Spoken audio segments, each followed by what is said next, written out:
अरे हमारे राजा, हमारे राजा, हमारे राजा, हमारे राजा, ये हमारे राजा जी, ये हमारे राजा जी दिन में ना बोले कि रतिया में चोली खोले। हमारे राजा जी दिन में ना बोले कि रतिया में चोली खोले। हमारे राजा, हमारे राजा, कि हमारे राजा, हमारे राजा, हमारे राजा जी, कि हमारे राजा जी, हमारे राजा जी दिन में ना बोले कि रतिया में चोली खोले।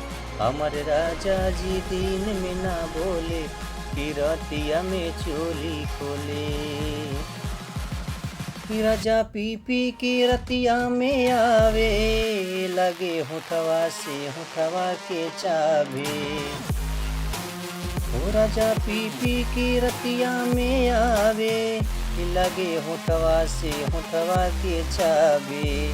कि हमरा देहिया के, हमरा देहिया के, हमरा देहिया के खूब झकझोरे कि रतिया में चोली खोले। हमारे राजा जी दिन में ना बोले कि रतिया में चोली खोले, कि रतिया में चोली खोले। और का बताई हम गौने के रतिया, हमर टूट गईल ससुरा के खटिया।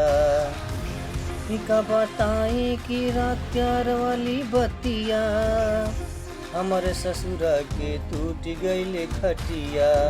हम कहनी की, हम कहनी की, हम कहनी की खुदा होले होले कि रतिया में चोली खोले। हमारे राजा जी दिन में ना बोले कि रतिया में चोली खोले। हमारे राजा, हमारे राजा, कि हमारे राजा, हमारे राजा, कि हमारे राजा जी, हमारे राजा जी, हमारे राजा जी दिन में ना बोले कि रतिया में चोली खोले। हमारे राजा जी दिन में ना बोले कि रतिया में चोली खोले, कि रतिया में चोली खोले।